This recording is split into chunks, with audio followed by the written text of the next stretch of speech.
So this isn't Coca-Cola. It's not a refreshing drink, but it is refreshing when you get a little bit of an increase in your annual salary from Social Security.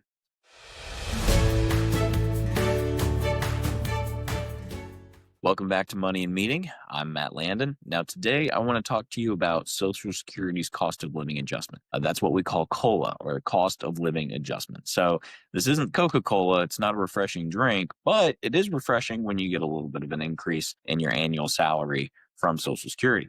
Now, the thing to keep in mind here is even for affluent families that don't rely on Social Security to cover your lifestyle, it still plays a role in your overall retirement picture. And it's a window into something much bigger. It's really tying in with how inflation and government policy can affect and impact your long-term planning. So here's the updates that we've got. As of right now, at the time of this recording, government's currently going on with a shutdown. Now, this has an impact because the inflation report from September is likely going to be delayed. Instead of that coming out on October 15th, may go a little bit later. And those September numbers will have an impact on what that COLA final amount. Projections are running anywhere from 2.6 to 2.8%, depending on who you talk to. But we don't have those final numbers quite yet. It is kind of telling where it is with the index. And so we'll see. Now, let's be honest. If you've saved and you've invested well, Social Security probably isn't your main income stream in retirement. But here's a couple of reasons why you should still care. First of all, this is your money. I mean, you've paid into it over the duration of your working years. And in my opinion, you should be getting that money back. Secondly, COLA is a signal rather. It tells you how inflation is trending and kind of how things are being measured. And that trickles into markets, that trickles into tax brackets, policy, and a whole host of other areas.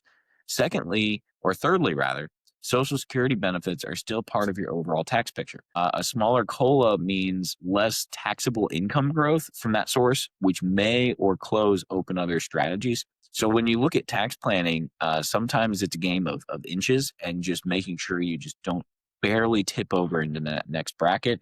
And having an adjustment in your Social Security can have an impact. The other thing to keep in mind is this is just a good reminder that government programs were not designed to secure wealth. They were designed to secure a baseline.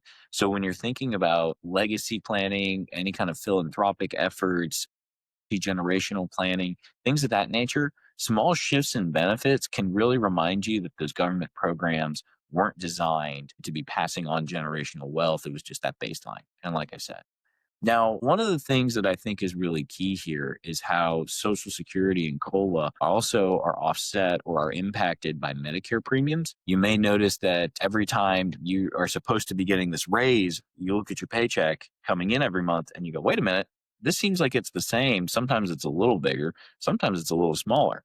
Well, that has to do with those Medicare premiums, and we are expecting an increase in Medicare premiums this year as well. So if we have a low COLA and a high Medicare premium, you may see it either come out flat or such a nominal change you really don't notice it. So I think it's important to keep that in mind.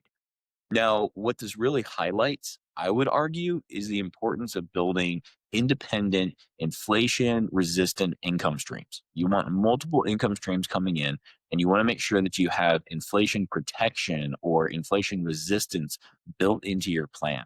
Now, this could mean structuring your portfolio with assets that adjust to inflation, things like more of like a stock portfolio. This could mean more advanced tax planning so that your retirement dollars stretch further. It could mean designing a legacy plan that ensures your family's wealth isn't left vulnerable to different government formulas. Because as you've seen, different administrations have a significant impact on a lot of things. And so as we're walking through this current shutdown, we don't quite know exactly when things are going to get resolved. But I can tell you that the further the delay goes on, the more it's going to have ripple effects. So here's the takeaway. When it comes to COLA, I want you to remember it's a reminder. It's not a solution. This gives you insight to kind of where things are going, but it's not the end all be all. So for a lot of families, the real work is making sure that your wealth sustains your lifestyle, your family, and your legacy, regardless of whatever the government decides to do every October. Now, if you have questions, if it's whether tax questions, whether it's retirement income questions, or how to prepare your family for the future, that's exactly the kind of conversations that we have with clients every day. You're welcome to reach out. Thank you for joining me with this episode of Money and Meaning. I'm Matt Landon, and I'll look forward to seeing you next time.